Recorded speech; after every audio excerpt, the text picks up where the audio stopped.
Olympic day సందర్భంగా chess పోటీలను కర్నూలు క్రీడా మైదానంలోని ఇండోర్ స్టేడియంలో కర్నూలు జిల్లా ఒలింపిక్ అసోసియేషన్ ఆధ్వర్యంలో చెస్ పోటీలను నిర్వహించారు। ఈ పోటీలను డాక్టర్ శంకర్ శర్మ ముఖ్య అతిథిగా వచ్చి ప్రారంభించారు। ఈ సందర్భంగా డాక్టర్ శంకర్ శర్మ మాట్లాడుతూ చెస్ భారతదేశానికి చెందిన క్రీడ అన్నారు।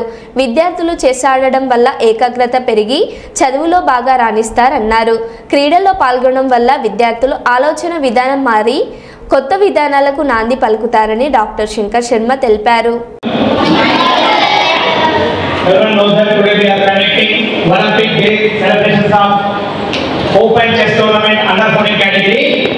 ఆడుతూ స్పోర్ట్స్ మిగతా స్పోర్ట్స్ ఎక్సర్సైజ్ మాత్రం మొదలకూడదు। ఎందుకంటే ఎక్సర్సైజ్ చేయడం వల్ల మీ బాడీలో హ్యాపీ హార్మోన్స్ అని రిలీజ్ అవుతాయి।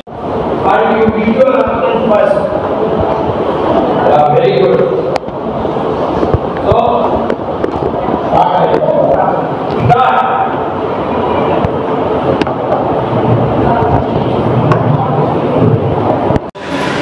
ఒలింపిక్ డే సెలబ్రేషన్స్ సందర్భంగా ఒలింపిక్ డే గొప్పదనాన్ని తెలుపుతూ ఈరోజు చెస్ పోటీలు ప్రారంభించడం జరిగింది। ఇక్కడ పిల్లలే కాకుండా అంటే ఆడపిల్లలు మగపిల్లలే కాకుండా వాళ్ళ తల్లిదండ్రులు కూడా వాళ్ళని ప్రోత్సహిస్తూ ఇక్కడికి రావడం అనేది చాలా శుభ పరిణామము। ఇందులో ఆర్బిటారు మరియు రేణుకా మేడం గారు, ఇన్హౌస్ చెస్ ట్రైనరు సుకన్న గారు మరియు పాత్రికేయులు, ఇక్కడికి వచ్చేసిన పిల్లల తల్లిదండ్రులు అందరికీ నా శుభాభినందనలు। ఈ చెస్ గేమ్ అనేది ఫస్ట్ ఇండియాలోనే స్టార్ట్ అయింది। పురాణాల్లో కూడా చదరంగం గురించి డిస్క్రైబ్ చేయడం జరిగింది। చెస్ అనేది ఒక individual game, not a team game. Suppose soft ball, football, rugby, తర్వాత ఇంకా ఏమైనా కానీ చాలా గేమ్స్ అవి టీమ్ గేమ్। అంటే ఒక టీమ్ స్పిరిట్, టీంలో ఉండే అందరి కోఆర్డినేషను, కొలాబరేషను, కోఆర్డినేషను ఇవన్నీ లేకపోతే, ఆ సింక్రోనిసిటీ లేకపోతే ఆ గేమ్స్లో ఓడిపోవడాలు, ఫెయిల్యూర్స్ జరగడాలు, అందులో అంతమంది ఉన్నప్పుడు ఒకరి మధ్యన ఒకరికి ఈగో క్లాషెస్ ఇవన్నీ ఉంటాయి। అటువంటి సమస్యలు ఏమి లేకుండా ఇండివిజువల్ గేమ్ ఇది। ఎవరి కాన్సన్ట్రేషన్ ఎబిలిటీ అంటే ఏకాగ్రత, నిశ్శబ్దంలో ఏకాగ్రత, నిశ్శబ్దం అలవాటు చేసుకుంటే సైలెన్స్, ఒక 5 minutes టైం పెట్టుకొని సైలెంట్గా అట్లా కళ్ళు మూసుకొని కూర్చున్నా ఏకాగ్రత వచ్చేస్తుంది।